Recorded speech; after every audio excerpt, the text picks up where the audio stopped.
Hey guys, JB Sphere Freak here, back for another Ultimate video, and today we're going to be looking at the chances of Xenoblade Chronicles getting some DLC. Throughout this video, I will be going through what DLC we could expect to see, when we could expect to see it, and how likely we are to get it in the first place. Also, spoiler warnings for the games of Xenoblade Chronicles. You have been warned. So let's firstly look at the DLC schedule for Xenoblade Chronicles 2 and just see how DLC was handled in that game. So first thing to mention is that with the launch, the Xenoblade Chronicles 2 expansion pass was offered, providing players with a guaranteed 5 updates and new content along those 5 updates over the span of 9 months. The first 3 updates were probably planned from the game's release date, as there are only little updates such as providing the player with some helpful items, giving more quests into the main story, and a new blade which was added into the game. The final 2 updates, however, were much larger compared to the previous ones, providing everybody with challenge mode, which had loads of content for players to interact with, and then the final piece of content was the additional story, Torn of the Golden Country. Now, with this in mind, I think it's pretty safe to say we're not going to get an expansion pass and we're not going to get any small bits of DLC like they've done with Xenoblade Chronicles 2. The game's been out for 5 months now and there's been no announcement, no information, no anything. Whether or not that could be something down to the coronavirus is a separate matter altogether, but we're probably not expecting anything small anytime soon. However, I think it can be very likely that we will get some DLC to Xenoblade Chronicles Definitive Edition at a later date. Now, my reasoning behind this is that over the last couple of years, almost every game that Nintendo has released has had some form of DLC. Mario Odyssey, Breath of the Wild, Kirby Star Allies, Super Smash Bros. Ultimate, they all have had some form of DLC come in. In terms of timing, I'd probably expect to see something around December to February. Not only does this line up with Xenoblade Chronicles 2's last DLCs being 7 and 9 months after the release of the original game, but also due to the fact that Christmas is right round the corner, and Xenoblade Chronicles would make a fantastic Christmas present, which provides Nintendo and Monolith Soft with a wide audience that they could target the DLC at and the game itself to push sales through the holidays. We are also due a Nintendo Direct at the time of this recording, and there's the potential one to have one next month as well. But what would a DLC even look like for the definitive edition of Xenoblade Chronicles? Well, I have a few ideas, and credit to a subreddit which will be linked in the description, which have also had some ideas which I'll be using within this video. Firstly, from my own, simple little bits and pieces such as new fashion gear. It was a new addition to Xenoblade Chronicles Definitive Edition to be able to select what armour was visible on the character, and Monolith Soft even added in a few new ones of their own compared to the original game. So why stop there and not keep adding in different bits and pieces to add on to everybody? They could very easily make skins designed as references of characters from previous games. On one of Dunban's new piece of equipment, as an example, he already has an eye patch, so a set of armour and a new sword could be a nice little reference to Zeke from Xenoblade Chronicles 2, or a very sci-fi white set of armour for Sharla, again with a cool new rifle, could be a neat reference to everyone's favourite Cosmos from the Xeno series as well. Some very visually pleasing visual updates could also be an easy way for them to sell through this DLC, such as doing a costume similar to Ghost Rider, or some other cool visual effects that they could add onto the characters, which most people would find impressive and might want to pick up for a few pounds. They still could also add in new quests and additions to challenge mode to keep the game alive and more interesting, but this would probably have to be free DLC as the game is titled the Definitive Edition, but I definitely wouldn't say no to an update providing me with 100 new quests, even if it was only 7 new quests, one for each one of the party members, to provide an additional layer of character development. Would be amazing, just to see how everyone interacts and the story that they could tell. Spoilers here, but I imagine they could do something similar to what they did for Melia at the end of the game, with Tyrea's side quest. Both challenge mode and quests could also be the route to obtaining some of the items that would give you the new fashion gear that I just mentioned. A few new super bosses wouldn't go amiss as well in a free update.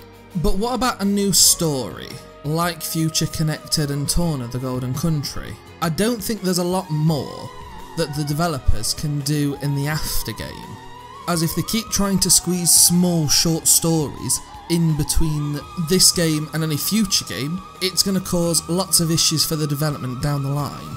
So I think going to the beginning is a much better place. Can you imagine a DLC where you get to play as Dunban, Dixon and Mumkar and fight through Sword Valley? They could add so much more context and so much more detail to that first cutscene from 10 years ago. It's simple from a development perspective as well. All of the locations are already made, all the characters and their assets are already completed, and all of the additional characters, or the 2 that I've just listed, already have a small selection of arts already available. All that would be left is putting it all together and driving a story with it. They could still add other characters into it as well. I'd quite like to see Gaddo and him make an appearance. Alvis could also influence the battle in one way or another and be a mysterious character to the rest of the party that Dunban simply doesn't recognise during the main events. Or even possibly the Nopon Chief that could have his own unique way of fighting. I'd probably begin the story with Dunban, Dixon and Mumkar travelling from Colony 9 to Colony 6 to meet up with Atharon as an example to plan the attack on Sword Valley. Through the process then of going through Sword Valley and fighting through the Mechon, we could learn such things as of what happened to Gaddo and how did he get turned into a faced Mechon? Where was Zoid when he was taken? How the Nopon Chief became the Nopon Chief? The story would probably want to end, though, at the beginning of the same cutscene which we see the game begin, as Dunban, Dixon and Mumkar all run forwards towards the enemy lines, suggesting at some point that they'll all need to split up and go their separate ways. However, a new story by that point would have been told, and certain things through the main world of Xenoblade Chronicles would look different to all of us that have played both. Now this story should only be available after one has completed the main game and reached New Game Plus, as there'd probably be quite a few spoilers, but those are minor issues to prevent this idea from coming to light. I'm already getting excited, and it's not even been announced. But what is the likeliness of all this actually happening? Well, chances are quite high for something to happen with Elvis, as over on Nintendo's website they feature all 7 of the party members, plus 1. Can you guess who? Elvis. Now, he's very out of place here, considering nobody else who features in the game is actually here. If it was supposed to be for characters that play in battle, well then we're missing Dixon and Mumkar, and it can be quite a bit almost of a spoiler that he's on that main title page, revealing that he's a character in the game and that he'll have something important to do with the party members. Now, it's unlikely that it'll just be added in as a new party member, as that just wouldn't work at all and wouldn't make sense through the main game. But there must be some reason that he's on there, which could be leaning towards a DLC which features information about Elvis.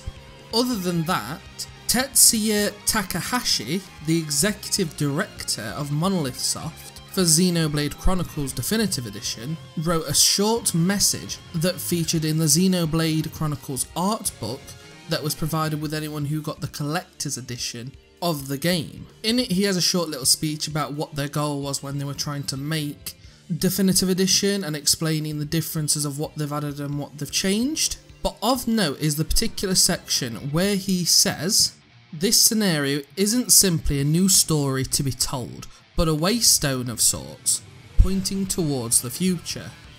The events that take place and the words spoken by the characters in Future Connected are linked to the future of Xenoblade Chronicles itself." Now, neither Shulk or Melia straight up say in Future Connected, "Just wait for the DLC to follow shortly afterwards." However, there may be a secret message somewhere which hasn't been found yet, indicating to something that might come within the future for Xenoblade Chronicles. A possible link to a new DLC, or simply foreshadowing for the next game in the series. Now, I'm very much hoping that Nintendo and Monolith Soft have something in the works to provide us, the players of Xenoblade Chronicles, some more enjoyment from their fantastic game.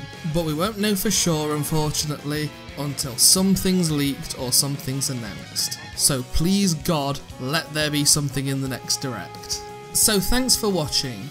If you enjoyed this video, please make sure to subscribe so you'll never miss out on any of my future content. Also, apologies for the late upload this week, as I've spent the majority of it redoing my setup and redesigning everything for the channel so everything can look that little bit more professional. With everything all done and sorted now, I should hopefully be able to roll out even more content to all of you. So until next time, see ya.